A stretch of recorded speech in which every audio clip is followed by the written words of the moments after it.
Andy Johnson. We are looking at personal development, theories of personal development, and a stage theorist, Vygotsky and Piaget, looked at stages of cognition or thinking. We'll be looking at Kohlberg and Gilligan, who looked at moral development. And today we are going to look at personal and social development and Erickson and James Marcia. These are all stage theorists. As I said, a theory is used not to predict behavior, but to help you understand behavior. Stuff related to development and stage theory. Development is a natural, orderly, adaptive change that takes place over time. It's different from maturation, which is our changes. We grow, genetically programmed, naturally occurring. So development is an orderly progression from simple to more complex, be it thinking, be it moral development, be it personal development. Stage theorists say development occurs in distinctly different stages. Each new stage is dependent on the stage before. You have something to accomplish, you build on that, you move to the next stage. 4 big ideas. These stages occur in predictable orders all the time. All human beings go through these stages. First you learn to crawl, then you learn to walk, then you learn to run.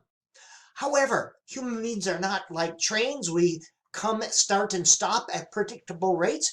We all hit these marks. We all develop in different ways at different rates. Development doesn't happen instantaneously. You don't wake up one day and you learn how to walk or to speak.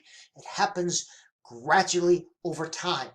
And cognitive development, personal development, social, emotional development are enhanced by all these things, by having experiences, by having social interaction, yes, yes, yes, by learning new knowledge and skills, and by learning the language, which is a tool for thought.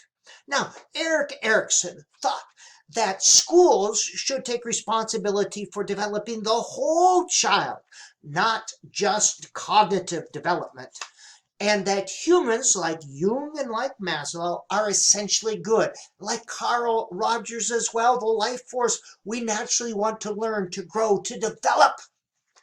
Development of any kind is a universal unfolding of human potential, what is within us. We are all acorns with oak trees within. Our job as a teacher, is to recognize that oak tree within each child and to create the conditions to water that acorn where that oak tree can begin to flourish. Stage theorists like Piaget believes that human beings go through a series of stages throughout life. Each stage has particular goals or accomplishments, tasks in this unfolding of human potential. Like all stage theorists, that success at a later stage depends on what's accomplished at an early stage. Each stage has a conflict in it. Now, a conflict here, or a developmental crisis, each stage has a crisis. A crisis here is not, oh my gosh, something bad happened. A crisis here is a decision that must be made, a conflict between positive and negative, coping with some developmental task. That's what a crisis is.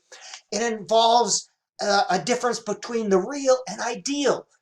Here's the real, here's the ideal, how do I get there? This is what a developmental crisis is of some sort. Our personality, human personality, our growth is dependent on how these different developmental crises are resolved. And humans naturally strive for this integrated personality, to integrate all parts of self, to strive to be our highest self, to self-actualize. And these are the 8 stages, and we'll be looking at each stage in the next video.